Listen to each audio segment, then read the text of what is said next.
যে সুন্দরবনে আজ বাঘের অবাধ বিচরণ আর মানুষের প্রবেশ নিষিদ্ধ, সেই সুন্দরবনেই মাত্র 1000 বছর আগেই ছিল এক উন্নত সভ্যতা। এমনকি সুন্দরবনের গহীন অরণ্যে পাওয়া গেছে একটা শতাব্দী প্রাচীন মন্দির, আর সেই মন্দিরের আশেপাশে একটা সময় ঘুরে বেড়াতো গন্ডার। আরও অবাক করার বিষয় হল, সারা পৃথিবীতে বহু প্রজাতির বাঘ রয়েছে, কিন্তু তার মধ্যে এই সুন্দরবনের বাঘই সবথেকে বেশি হিংস্র। কিন্তু কেন, আর কেনই বা সুন্দরবনের বাঘ মানুষ খেকো? বন্ধুরা, আমি মিঠুন রয়েছে আপনাদের সাথে। আজ রোমাঞ্চপিডিয়া এক রোমাঞ্চকর যাত্রায় আপনাদের নিয়ে যাব।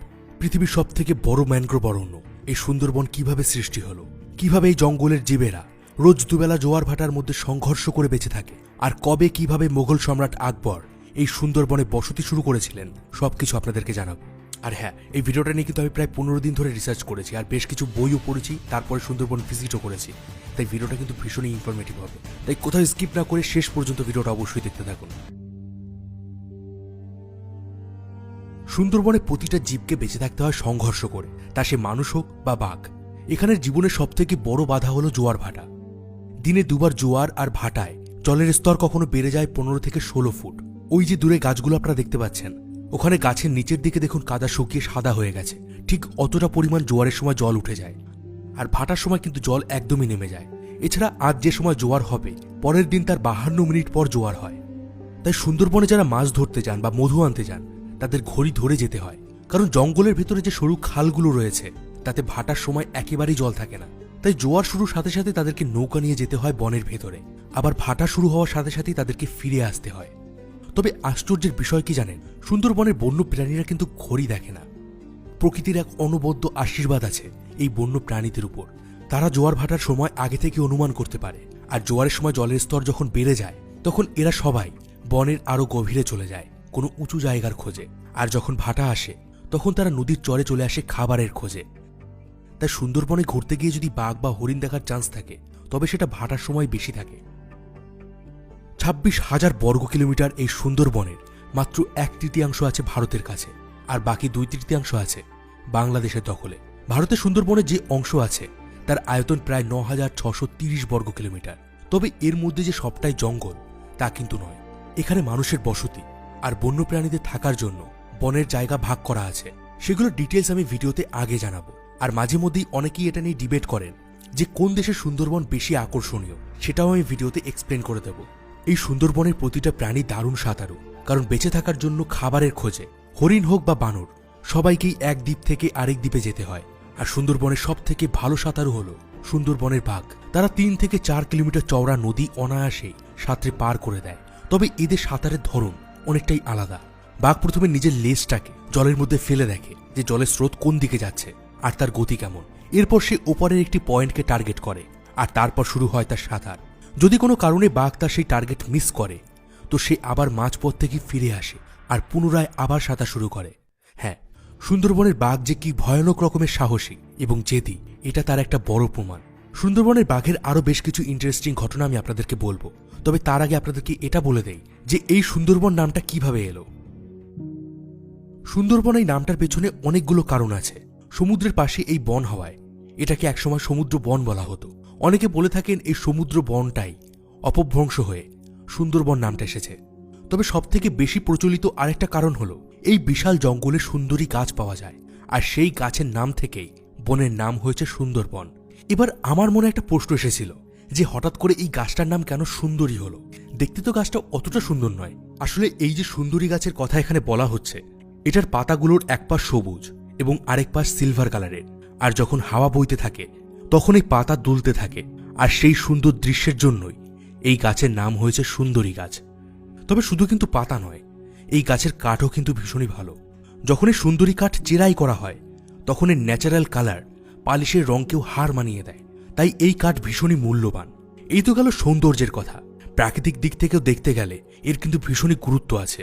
আর একটা পরীক্ষায় দেখা গেছে, আমরা সাধারণত যে গাছগুলো আশেপাশে দেখতে পাই তার থেকে বেশি পরিমাণ কার্বন ডাইঅক্সাইড গ্রহণ করে এই সুন্দরী গাছ। তাই দেখতে সাদামাটা হলেও এই সুন্দরী গাছ কিন্তু আসলেই সুন্দর। ভারতের সাইডে সোনাখালী থেকে হলিডে ডেস্টিনেশনের বোটে করে আমাদের জার্নি শুরু হয়। তবে আগে যখন নদীতে জল বেশি ছিল, তখন ক্যানিং থেকেই বোটে করে যাওয়া যেত সুন্দরবনে। এখানে আমাদের রুট ম্যাপটা আপনাদের একটু বুঝিয়ে দেয়। প্রথম দিন সোনাখালী থেকে বোটে করে আমরা যাব গোসাবা বাজার, সেখানে হ্যামিল্টন বাংলো আর বেকন বাংলো আমরা ঘুরবো, আর সেখান থেকে আবার বোটে করে যাব পাখিরালয়। এবার এই যে সুন্দরবনকে বলা হয় পৃথিবীর সব থেকে বড় ম্যানগ্রোভ অরণ্য, তার কারণ কি? পৃথিবীতে তো হাজারো নদী আছে, তাহলে কেন গঙ্গার মোহনাতেই এই বিশাল সুন্দরবনের সৃষ্টি হলো? চলুন এবার সেটা আপনাদেরকে বলি। সুন্দরবন সৃষ্টি নিয়ে দুটো কারণ আছে, একটা হলো সায়েন্টিফিক, আর একটা কারণের পেছনে লুকিয়ে আছে হিন্দু মাইথোলজি, আর আমি দুটোই আপনাদেরকে বলবো। আজ থেকে 7 কোটি বছর আগে হিমালয় পর্বতমালা সৃষ্টির কাজ শুরু হয়েছিল, আর হিমালয় গঠিত হওয়ার পর এখানে বেশ কয়েকটা নদীও সৃষ্টি হয়, গঙ্গা, ব্রহ্মপুত্র, মেঘনা, যমুনা, পদ্মা, এমন বহু নদী। আর সৃষ্টি হওয়ার পর থেকেই এই নদীগুলো হিমালয়ের বুক চিরে তীব্র গতিতে বইতে শুরু করে, সাথে হিমালয়ের পলিমাটি নিয়ে আসতে শুরু করে মোহনার দিকে। কিন্তু এই নদীগুলো যতই মোহনার দিকে এগোতে থাকে ততই এর ঢাল কমতে শুরু করে। আর এখানে আপনাদেরকে বলে দেই, এই নদীগুলোর ঢাল সুন্দরবনের এলাকায় 12 সেন্টিমিটারেরও কম। তাই যখনই ঢাল কমে যায় নদীর গতিও কমে যায়। আর যে পলিমাটি এবং নুড়ি কাকড় তারা হাজার হাজার কিলোমিটার ধরে বয়ে নিয়ে আসছিল, তা জমা হতে শুরু করে এই মোহনার ধারে। আর এভাবেই লক্ষ লক্ষ বছর ধরে পলি জমে গড়ে ওঠে একের পর এক দ্বীপ। আর সেই দ্বীপে জন্ম নেয় এক বিশেষ প্রজাতির গাছ, যে গাছ পৃথিবীর বেশিরভাগ নদীর মোহনাতেই দেখা যায়। আর তৈরি হয় এই বিশাল সুন্দরবনের। সোনাখালী থেকে প্রায় 2 ঘন্টা বোটে জার্নি করে আমরা পৌঁছাই গোসাবায়। এই যে গোসাবাকে আপনারা দেখছেন, এখানে কিন্তু 200 বছর আগেও ছিল ঘন জঙ্গল, আর বাঘের ভয় এদিকে বেশি একটা লোকজন থাকতো না। কিন্তু ধীরে ধীরে সময়ের সাথে এখানে বসতি তৈরি হয়। ভারতবর্ষে অনেক ব্রিটিশ এসেছিলেন, কেউ কেউ ভারতীয়দের উপর অনেক অত্যাচার করেছিলেন, আবার কেউ কেউ ভারতীয়দের উপকারের জন্য অনেক কাজ করেছিলেন। আজ তেমনই একজন ব্রিটিশের ব্যাপারে বলবো, যিনি ভারতীয়দের উপকারের জন্য অনেক কিছু করেছিলেন। আমার পিছনে আপনি যে বাংলো বাড়িটা দেখতে পাচ্ছেন, এটা হলো একজন ব্রিটিশ অফিসারের। তার নাম ছিল স্যার ড্যানিয়েল হ্যামিল্টন, যিনি সুন্দরবনে এসে এই যে গোসাবা বাজার রয়েছে, এখানে প্রায় 9,000 একর জমি কিনেছিলেন। আর সেই জমি কিন্তু তিনি নিজের জন্য কেনেননি, তিনি এই সুন্দরবনে যে সমস্ত মানুষরা ছিলেন তাদের ব্যবসার জন্য তিনি এই জমিটা কিনেছিলেন। আর সেই সময় তিনি 500 টাকা অনুদান দিয়েছিলেন এই সমস্ত ব্যবসায়ীদেরকে। 1932 সালে কবিগুরু রবীন্দ্রনাথ ঠাকুর যখন হ্যামিল্টনের আমন্ত্রণে গোসাবায় এসেছিলেন, তখন এই বেকন বাংলোতে তার থাকার ব্যবস্থা করে দিয়েছিলেন স্যার হ্যামিল্টন। আর ঠিক এই কারণে এই বেকন বাংলো সুন্দরবনের এক অন্যতম টুরিস্ট স্পট। গোসাবা থেকে পাখিরালয়ের দিকে যাওয়ার সময় নজরে পড়ে পৃথিবীর সব থেকে দ্রুততম পাখি পেরিগ্রিন ফ্যালকন, যা ঘন্টায় প্রায় 300 কিলোমিটার গতিতে উড়তে পারে। এখানে আরও একটা জিনিস আপনারা লক্ষ্য করবেন যে জঙ্গলের বাইরের দিকে কিছু নাইলনের নেট দিয়ে ঘেরাও করা আছে। এটা মূলত বাঘের জন্য, যাতে তারা জঙ্গল থেকে বেরিয়ে নদী সাঁতরে ওপারের লোকালয়ে যেতে না পারে। এবার একটা বাঘকে কি সামান্য নাইলনের নেট দিয়ে আটকানো যায়? না, বাঘ চাইলে কিন্তু এক থাবাতেই এই নাইলনের নেটটা ছিঁড়ে দিতে পারে।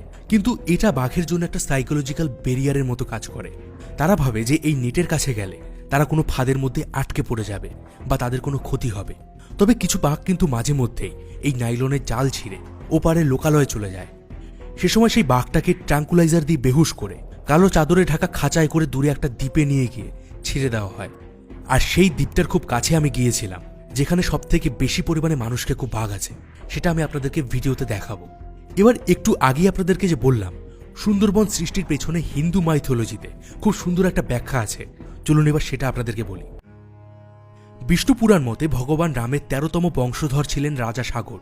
রাজা সাগর একবার যখন অশ্বমেধ যজ্ঞ করেছিলেন, তখন দেবরাজ ইন্দ্রের সাগরের উপর ভীষণ হিংসে হয়। তখন ইন্দ্র সাগরে সেই অশ্বমেধ যজ্ঞের ঘোড়া লুকিয়ে নিয়ে আসেন বঙ্গোপসাগরের তীরে কপিল মুনির আশ্রমে, আর সেখানে তিনি ঘোড়াটাকে বেঁধে রাখেন। এদিকে কপিল মুনি সেই সময় ধ্যান করছিলেন, তিনি এই বিষয় কিছুই জানতেন না। অশ্বমেধ যজ্ঞের নিয়ম ছিল যে যজ্ঞের ঘোড়া যদি কেউ আটকে রাখে তবে তার সাথে সেই রাজার যুদ্ধ হবে। ঘোড়া খুঁজে না পেয়ে রাজা সাগর তার 60,000 ছেলেকে পৃথিবীর বিভিন্ন প্রান্তে পাঠান। আর সবাই যখন কপিল মুনির সেই আশ্রমে ঘোড়াটাকে দেখতে পায়, তারা ভাবে যে কপিল মুনি হয়তো তাদের সাথে যুদ্ধ করতে চায়, আর এই কারণে তারা যুদ্ধের জন্য কপিল মুনির ধ্যান ভাঙে।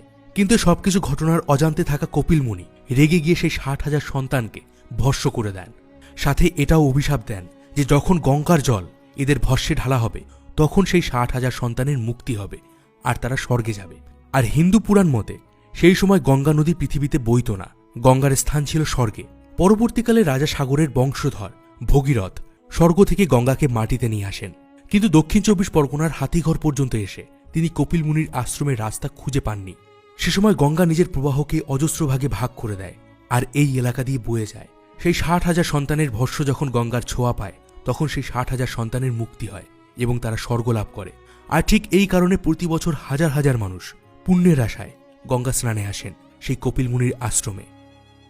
এই তো গেল পুরাণের কাহিনী, কিন্তু সুন্দরবনের সবথেকে ভয়ানক প্রাণী রয়্যাল বেঙ্গল টাইগার কেন লোকালয়ে যায় আর কেনই বা তারা মানুষ খায়, চলুন এবার সেটা বলি। মানুষ খেকো হিসাবে সুন্দরবনের বাঘ সারা পৃথিবীতে বিখ্যাত। ব্রিটিশ আমলে যখন সুন্দরবনে বাঘের প্রভাব অনেক বেশি ছিল, তখন এখানে ব্রিটিশরা বাঘ মারার জন্য টাকা দিত। 1883 সালে একটা বাঘ মারার জন্য 15 টাকা করে দেওয়া হতো, কিন্তু বাঘ যখন আরো বেশি করে মানুষের উপর হামলা করতে শুরু করে তখন এই টাকা আরো বাড়িয়ে দেওয়া হয়। 1900 সালে একটা বাঘ মারার জন্য দেওয়া হতো 200 টাকা। আর ব্রিটিশ রিপোর্ট অনুযায়ী 1881 থেকে 1912 সালের মধ্যে 2400টারও বেশি মানুষ খেকো বাঘ শিকার করা হয়েছিল। আর এই যে সুন্দরবনের বাঘকে রয়্যাল বলা হয়, তার পেছনেও কিন্তু এই শিকারের একটা কারণ রয়েছে। আর সেটা হলো কোনো এক সময় ব্রিটিশ রয়্যাল ফ্যামিলির একজন মেম্বার সুন্দরবনে একটি বাঘ শিকার করেছিলেন, আর তারপর থেকেই বাংলার এই বাঘের নামের আগে রয়্যাল নামটা বসে যায়। কিন্তু সুন্দরবনের বাঘ কিন্তু এখন অনেকটাই ভদ্র হয়ে গেছে। এমনকি ফরেস্ট ডিপার্টমেন্ট এটা দাবি করে যে সুন্দরবনের বাঘ প্রকৃতপক্ষে মানুষ খেকো নয়। শুরুতেই আপনাদেরকে বলেছিলাম যে সুন্দরবনের প্রতিটা জীবকে বেঁচে থাকতে হয় ভীষণ পরিমাণে সংঘর্ষ করে, বিশেষ করে খাদ্যের জন্য। একে তো এখানের কাদামাটি, তার উপরে এই জঙ্গলের শ্বাসমূলগুলো ভোজালির মতো ধারালো হয়, ফলে বাঘ যখনই কোনো হরিণ বা শূকর শিকার করতে যায় তাকে ভীষণই কষ্ট করতে হয়। আর এই কারণেই সুন্দরবনের বাঘ মাঝে মধ্যেই কাঁকড়া বা মাছ ধরে খায়। এক কথা, সুন্দরবনের প্রতিটা হাঁটা চলা করা প্রাণী বাঘের খাদ্যে পরিণত হয়। এবার সুন্দরবনে যখন মানুষেরা মধু সংগ্রহ করতে যায় বা মাছ ধরতে যায়, তখন সেই মানুষগুলো হয়ে যায় বাঘের সব থেকে সহজ শিকার। এই কারণেই বাঘ সুযোগ পেলেই মানুষ শিকার করে। এবার সেই মানুষ মেরে বাঘ এই ধারালো শ্বাসমূলের উপর দিয়ে যখন টেনে নিয়ে যায়, তখন এক বিভৎস দৃশ্য ফুটে ওঠে। আগে সুন্দরবনের জেলেরা বাঘের হাত থেকে বাঁচতে মাথার পেছনে একটা মুখোশ ব্যবহার করতেন, যাতে বাঘ ভাবে যে মানুষ তার দিকে তাকিয়ে আছে। কিন্তু কয়েক বছরের মধ্যেই এই মুখোশের রহস্য বাঘ অনায়াসই বুঝতে শিখেছে। তাই এই মুখোশের ব্যবহার করলে যে বাঘের আক্রমণ আটকানো যাবে তা কিন্তু নয়। সুন্দরবনে প্রতি বছর প্রায় 100 জনেরও বেশি মানুষ বাঘের হাতে প্রাণ হারান। কিন্তু ফরেস্ট ডিপার্টমেন্টের লোকেরা এটা বলেন যে সুন্দরবনের বাঘকে মানুষকে খুব বলা যায় না। আর সেই কারণ হিসেবে তারা বলেন, যখন বাঘ নদী পেরিয়ে লোকালয়ে যায় তখন মানুষের উপর তারা আক্রমণ করে না, বরং কোনো গরু বা ছাগল ধরে খায়। তাই ফরেস্ট ডিপার্টমেন্টের দাবি এটা যে সুন্দরবনের বাঘ যদি সত্যিই মানুষ খেকো হতো, তাহলে তারা লোকালয়ে এসেও মানুষ মারত। তবে এখানে আপনাদেরকে বলে দেই, সুন্দরবনের বাঘের আকার কিন্তু ভারতের অন্যান্য এলাকার বাঘের তুলনায় অনেকটাই ছোট আর ওজনেও কম। কিন্তু পৃথিবীর সব বাঘের মধ্যে সবথেকে বেশি হিংস্র তারা। তার কারণ হিসেবে সুন্দরবনে একটা স্টাডি করা হয়, আর সেখানে দেখা যায় যে সুন্দরবনের বাঘেরা বেশিরভাগ সময় নদীর নোনা জল পান করে, আর নুন জল শরীরের রক্তচাপ বাড়িয়ে দেয়, যার কারণে সুন্দরবনের বাঘের বিহেভিয়ার ভীষণ অ্যাগ্রেসিভ হয়। কোষাবা থেকে পাখিরালয়ের দিকে যেতে বোটে বসেই আমরা দুপুরের খাওয়া দাওয়া করছিলাম। আর এখানে এসে বেশিরভাগ টুরিস্ট একটা ভুল করেন, বাঘ দেখার আশায় তারা সুন্দরবনের আসল সৌন্দর্য উপভোগ করতে ভুলে যান। এই কারণে হলিডে ডেস্টিনেশনে যে গাইড ছিল রবিদা, তাকে আমি বলেছিলাম আমাদের সেই সমস্ত জায়গায় নিয়ে যেতে যেখানে পরিবেশ বেশ শান্ত, যাতে আমরা বেশি পরিমাণে প্রাকৃতিক সৌন্দর্য উপভোগ করতে পারি।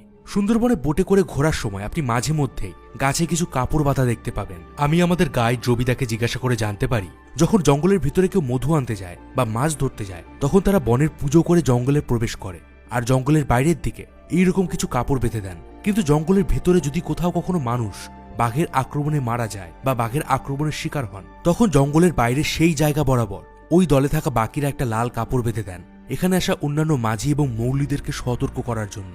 চলুন এবার আপনাদেরকে বলি যে সুন্দরবনের বাঘ কেন জঙ্গল ছেড়ে লোকালয়ে যায়। জঙ্গলে থাকা বেশিরভাগ শিকারী প্রাণীদের নিজস্ব করে একটা এলাকা থাকে, তেমনি সুন্দরবনে থাকা প্রত্যেকটা রয়্যাল বেঙ্গল টাইগারের একটা নিজস্ব এলাকা আছে। তারা এই এলাকা ঠিক রাখার জন্য তাদের শরীর থেকে এক ধরনের ফেরামিন নিঃসরণ করে, আর সেই ঘ্রাণ দিয়ে তারা নিজেদের এলাকা ঠিক করে। আবার কখনো গাছের গুড়িতে নখ দিয়ে আঁচড়ে রাখে। এবার যখন জোয়ার বা ভাটা হয় তখন জলের স্তর অনেক বেড়ে যায়, তাই অনেক সময় এমন হয় যে ওই ফেরামিন যেটা বাঘ গাছের উপর ছড়িয়ে রেখেছিল সেটা জোয়ারের জলে ধুয়ে যায়, আর তখন বাঘ তার এলাকা নির্ধারণ করতে পারে না। আর অনেক সময় এই কারণেই তারা ভুল করে লোকালয়ে চলে যায়। এখানে বাঘের আরও একটা বিহেভিয়ার আপনাদেরকে বলি, তারা যখন কোনো গাছে নখ দিয়ে আঁচড় দেয় তখন চেষ্টা করে যতটা সম্ভব উপরের দিকে আঁচড় দেওয়ার।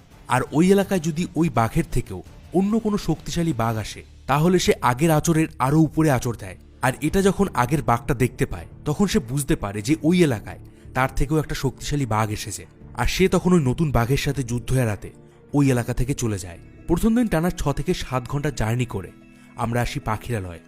এখানে রাতে ঝুমুর নাচ দেখতে দেখতে পুরো সন্ধ্যাটা দারুণ এনজয় করি। নাচ শেষ হয় প্রায় রাত 10টার দিকে।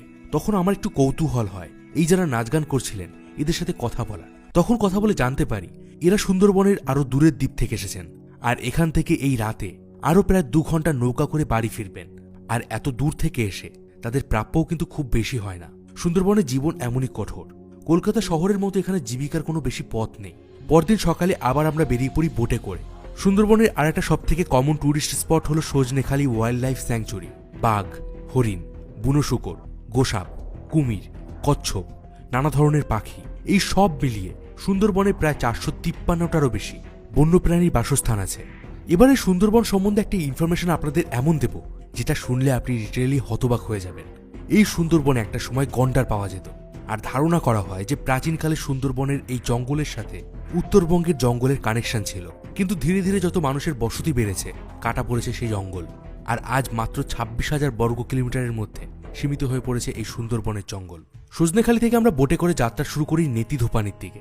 এখানে নদীর দুপাশে গোলপাতার ঘন জঙ্গল মনের মধ্যে কেমন একটা শিহরণ জাগায়। হয়তো এই সবুজ হলদে রঙের ঝোপের পেছন থেকেই কোনো বাঘ আমাদের দিকে তাকিয়ে আছে, কিন্তু তাকে আমরা দেখতে পাচ্ছি না। এখানে একটা জিনিস আপনারা লক্ষ্য করবেন যে সুন্দরবনের গাছগুলোর আকার বাংলাদেশের সুন্দরবনের তুলনায় অনেকটাই কম। আর এটা নিয়ে একটু রিসার্চ করে জানতে পারি যে ভারতের হুগলি নদীতে জলের পরিমাণ তুলনামূলকভাবে কমে গেছে, যার কারণে জলের নোনাভাব অনেকটাই বেড়ে গেছে। এই কারণে ভারতের দিকের ম্যানগ্রোভ অরণ্যের গাছের আকার অনেকটাই ছোট হয়ে গেছে। এমনকি নোনা জলের কারণে সুন্দরবনের সুন্দরী গাছের পরিমাণও কমে গেছে। অন্যদিকে বাংলাদেশের নদীগুলোতে মিষ্টি জলের পরিমাণ একটু বেশি হওয়ায় ওখানে সুন্দরী গাছের সংখ্যা অনেকটাই বেশি। তাই শুরুতেই আপনাদেরকে যে প্রশ্নটা বলেছিলাম যে ডিবেট হয় এটা নিয়ে যে কোন দেশের সুন্দরবন বেশি সুন্দর, তো নিঃসন্দেহেই বলা যায় যে বাংলাদেশের সুন্দরবন আরও বেশি সুন্দর। 1582 সালে মুঘল সম্রাট আকবর টোডরমলকে পাঠান বাংলায়। মেদিনীপুর সহ এই সুন্দরবন এলাকায় জঙ্গল সাফ করে বসতি তৈরির জন্য, যাতে এই এলাকা থেকে মোগলদের কাছে একটা বড়সড় খাজনা যেতে পারে। পরে শাহজাহানের ছেলে শাহ সুজা এই সুন্দরবন এলাকায় এসে সুন্দরবনকে অনেকগুলো পরগনায় বা ডিভিশনে ভাগ করে দেন। আর সেই সময় 24টা পরগনা জুড়ে সৃষ্টি হয়েছিল 24 পরগনা, যা এখন উত্তর এবং দক্ষিণ 24 পরগনা নামে বিভক্ত হয়ে গেছে। সেই মোগল আমল থেকে সুন্দরবনে মধু, কাঠ, মাছ, নুন এসবের ব্যবসা চলে আসছে। মোগলদের পর ব্রিটিশরাও সুন্দরবনের উন্নতির দিকে জোর দেয়। সে সময় বছরের 2 আনায় 1 বিঘা করে জমিতে চাষের জন্য খাজনা দিতে হতো। তবে মোগলরা আসার আগে যে এই এলাকায় মানুষ থাকতো না তা কিন্তু নয়। বলা হয় সুন্দরবনে 1000 বছর আগে একটি বিলুপ্ত জনজাতি ছিল, আর সেই জনজাতির একটি প্রমাণ আমরা পাই নেতিধোপানিতে, যেখানে জঙ্গলের গভীর অরণ্যে একটি 400 বছর পুরনো মন্দির আছে। যদিও মন্দিরের আজ শুধুই ধ্বংসাবশেষ আছে, এমনকি নেতিধোপানির এই ওয়াচ টাওয়ারের পাশেই একটি বহু পুরনো ইটের রাস্তাও খুঁজে পাওয়া গেছে। এবার প্রশ্ন ওঠে, এখানে যদি সত্যি কোনো বসতি না থাকতো তাহলে এই মন্দির কারা বানালো, আর ওই রাস্তা দিয়ে কারা যাওয়া আসা করত? ইতিহাসবিদরা ধারণা করেন এই এলাকায় বাংলার বিখ্যাত বণিক চাঁদ সওদাগর আসতেন বাণিজ্যের জন্য, আর এই মন্দিরের সাথে জড়িয়ে আছে বেহুলা লক্ষিন্দরের সেই কাব্যের কথা। এখানে সুন্দরবনে ট্যুরিস্টদের জন্য কিছু ওয়াচ টাওয়ার বানানো হয়েছে, যা দিয়ে বন্যপ্রাণীদের দেখা যায়। আর সুন্দরবনের নদীর নোনা জল যেভাবে ধীরে ধীরে বাড়ছে সেটা এখানের বন্যপ্রাণীদের বহু ক্ষতি করছে, আর সেটা আটকানোর জন্য জায়গায় জায়গায় বানানো হয়েছে মিষ্টি জলের পুকুর। নেতিধোপানি থেকে ফেরার সময় আমার চোখে পড়ে সুন্দরবনের আরও একটা অদ্ভুত জীবের। এটা হলো ফিডলার ক্র্যাব। অনেকে এটাকে সমুদ্রের বিচের লাল কাঁকড়ার সাথে তুলনা করতে পারেন, কিন্তু তার থেকে এটা কিন্তু একটু আলাদা। এই কাঁকড়া আকারে বেশ ছোট, আর এদের একটা দাঁড় অনেক বড় হয়। সবথেকে মজার বিষয় হলো এরা মাটিতে গর্ত করে থাকে। জোয়ার আসার আগে আগে এরা নিজেদের এই বড় দাঁড় দিয়ে মাটির একটা গোল চাকতি বানায়, আর জোয়ারের জল ওঠার আগেই এরা গর্তের মধ্যে ঢুকে যায়, আর মাটির সেই গোল চাকতি দিয়ে গর্তের মুখটা ঢেকে দেয়। আর এতে জোয়ারের জল গর্তের ভিতর ঢুকতে পারে না। জোয়ারের যখন জল ওঠে তখন এই গর্তগুলো ঢেকে যায়, কিন্তু গর্তের ভেতরে একটুও জল যায় না। আবার আশ্চর্যজনকভাবে যখন জোয়ার শেষ হয়ে যায় আবার ভাটা আসে, এই কাঁকড়াগুলো ওই গর্তের ভেতর থেকে বুঝতে পারে যে ভাটা হয়েছে। তখন তারা আবার বাইরে বেরিয়ে আসে খাদ্যের খোঁজে। এবার বুঝলেন তো আমি কেন শুরুতে বলেছিলাম যে এই সুন্দরবনের প্রতিটা প্রাণীর উপরে প্রকৃতির এক অনবদ্য আশীর্বাদ রয়েছে, যে তারা ঘড়ি না দেখেও জোয়ার ভাটার সময় অনুমান করতে পারে। একথা তো একদম পরিষ্কার যে সুন্দরবনের জঙ্গলের রাজা হলো বাঘ, কিন্তু জলের রাজা কুমিরও কিন্তু কম যায় না। প্রতি বছর কুমিরের আক্রমণেও বহু মানুষ প্রাণ হারান। কুমিরের শিকার বেশি হন তারা যারা কাঁকড়া এবং চিংড়ি ধরতে পাড়ের কাছে জাল পাতেন। তবে একটু আগে আপনাদেরকে বলেছি যে সুন্দরবনে বেঁচে থাকতে গেলে সাঁতার জানা ভীষণভাবে জরুরি। আর যখন কোনো প্রাণী সাঁতরে এপার থেকে ওপারে যায় তখন কুমিরের ভয় তাদের সব থেকে বেশি থাকে। কুমিরের পাশাপাশি এখানে এক ধরনের শার্ক বা হাঙর জাতীয় হিংস্র মাছ পাওয়া যায়। এরা জলের নিচে কখন যে আপনার পা থেকে আধা কিলো মাংস কেটে নেবে তা আপনি বুঝতেও পারবেন না। কিন্তু সুন্দরবনের বানররা কিন্তু এর হাত থেকে বাঁচার একটা দারুণ উপায় বের করেছে। যে নদীর উপরে ফরেস্ট ডিপার্টমেন্ট থেকে নাইলনের নেট লাগানো হয়েছে, সেই জায়গা থেকে তারা নাইলনের নেটের উপর দিয়েই নদী পার করে। আর এই বানরের সাথে কিন্তু সুন্দরবনের হরিণের একটা আলাদাই বন্ধুত্ব আছে। সুন্দরবনের কাদাযুক্ত মাটি আর ধারালো শ্বাসমূলের জন্য এখানের বাঘ কিন্তু খুব দূর থেকে ছুটে এসে শিকার করতে পারে না। তাই তারা ঘাপটি মেরে লুকিয়ে থাকে কোনো ঝোপের মধ্যে, যা হরিণ সহজে বুঝতে পারে না। কিন্তু গাছের ডালে বসে থাকা বানর অনায়াসেই বাঘকে দেখতে পায়, আর তখন আওয়াজ করে তারা হরিণদের সাবধান করে দেয়। বোটে করে আমরা যখন সজনেখালি থেকে নেতিধোপানির দিকে যাচ্ছিলাম, তখন দেখতে পাই পঞ্চমুখী নদী, যেখানে সুন্দরবনের 5টি নদী এক জায়গায় এসে মিশেছে। এখানেই দূরে আছে চামটা দ্বীপ। সুন্দরবনে সবথেকে হিংস্র এবং মানুষখেকো বাঘগুলোকে লোকালয় থেকে ধরে এনে এই এলাকায় ছেড়ে দেওয়া হয়, আর এই দ্বীপের কাছে যাওয়াও নিষিদ্ধ। সুন্দরবনের প্রাকৃতিক সৌন্দর্যকে আরেকটু কাছ থেকে উপভোগ করার জন্য আমরা যাই দেবাকিতে। এখানে জঙ্গলের মধ্যে থেকে নেট বাঁধানো ফুটব্রিজে হেঁটে উপভোগ করা যায় বনের সৌন্দর্য। এখানে আমরা বেশ কয়েকটি হরিণও দেখতে পাই, আর দেখতে পাই একটি বাঘের পায়ের ছাপ। সুন্দরবন যে শুধু তার বাঘ আর হরিণের জন্য বিখ্যাত তা কিন্তু নয়, এখানে দেশ বিদেশ থেকে নানা পাখিও আসে। এই যে পাখিগুলোকে আপনারা দেখছেন, এগুলো শুধু সাইবেরিয়া থেকে এসেছে। এখানে এক অদ্ভুত ধরনের গাছ আছে, যার ফলগুলো অনেকটা বর্ষার ফলার মতো। পেকে যাওয়ার পর এগুলো ঠিক এইভাবেই নিচে পড়ে যায় আর মাটিতে গিয়ে বর্ষার মতো গেঁথে যায়, আর সেখান থেকে জন্ম নেয় নতুন গাছ। তবে সুন্দরবনের কাদামাটির জন্য গাছগুলোর শিকড় পর্যন্ত অক্সিজেন পৌঁছাতে পারে না। এই কারণে গাছের শিকড়গুলো কিছুটা বেঁকে উপরে উঠে আসে, আর এগুলোকেই বলা হয় শ্বাসমূল। সুন্দরবনের মধু বিশ্ববিখ্যাত। এবার আপনি ভাবতে পারেন যে মধু অন্যান্য জঙ্গলেও তো পাওয়া যায়, তাহলে সুন্দরবনের মধুই কেন বিখ্যাত? সুন্দরবনের মধু বিখ্যাত হওয়ার কারণ হল সুন্দরবনে পাওয়া যায় খালসি এবং সিঙ্গুর গাছ, আর এই গাছের মধুর টেস্ট সব থেকে ভালো হয়। মার্চ এপ্রিল মাস থেকে শুরু হয় সুন্দরবনে মধু আহরণ, আর মধু যারা আনতে যান তাদেরকে বলা হয় মৌলি। এক এক জার্নিতে তারা 300 থেকে 400 কেজি করে মধু সংগ্রহ করে আনেন। এখানে যারা মাছ ধরতে যান তারাও প্রায় প্রতি জার্নিতে 400 থেকে 500 কেজি করে মাছ ধরে নিয়ে আসেন। আগে যখন বরফের সাপ্লাই ছিল না, তখন এই জেলেরা দিনের দিনই মাছ ধরে ফিরে আসতেন। কিন্তু এখন জেলেরা 7 থেকে 8 দিনের লম্বা সময় ধরে দূরের এলাকায় মাছ ধরতে যান। অনেক সময় এই মৌলি আর জেলেরা নিষিদ্ধ এলাকায় প্রবেশ করেন আরও ভালো মাছ বা মধুর আশায়।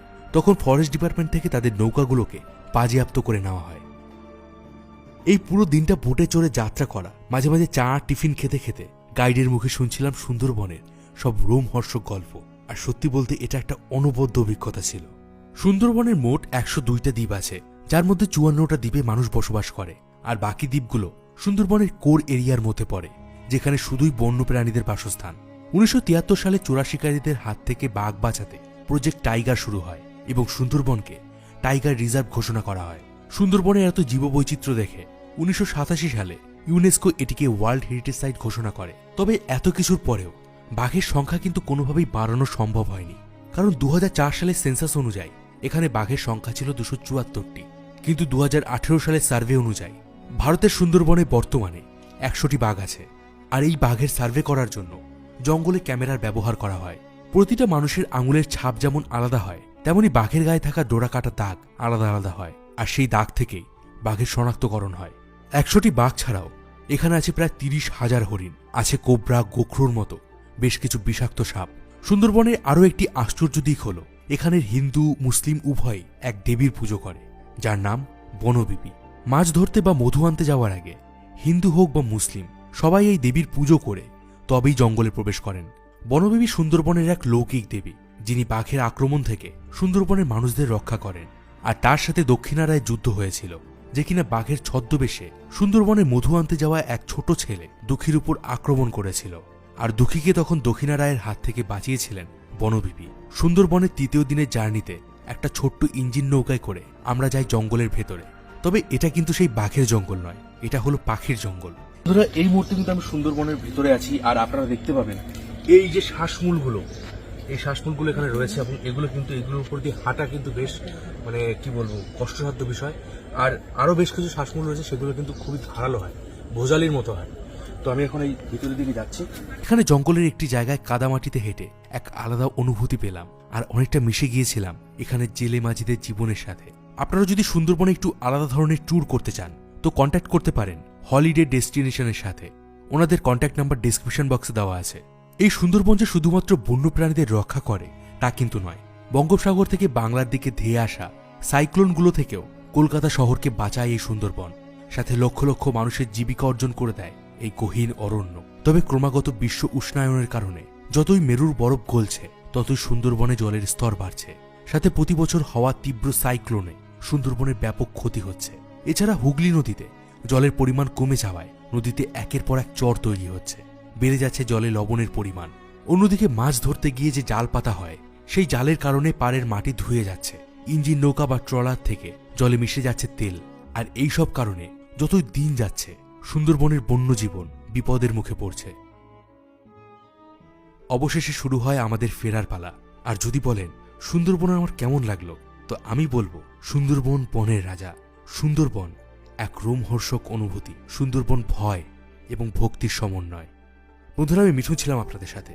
আমি যতটা পেরেছি সুন্দরবনকে আমার এই 25 মিনিটের ভিডিওর মধ্যে ডিসক্রাইব করেছি। কিন্তু সুন্দরবন এতটাই বিশাল এবং এতটাই সুন্দর যে তার সৌন্দর্য এই একটা ভিডিওতে শেষ করা সম্ভব নয়। ইচ্ছে আছে ভবিষ্যতে সুন্দরবনের আরও একটা ভিডিও করব।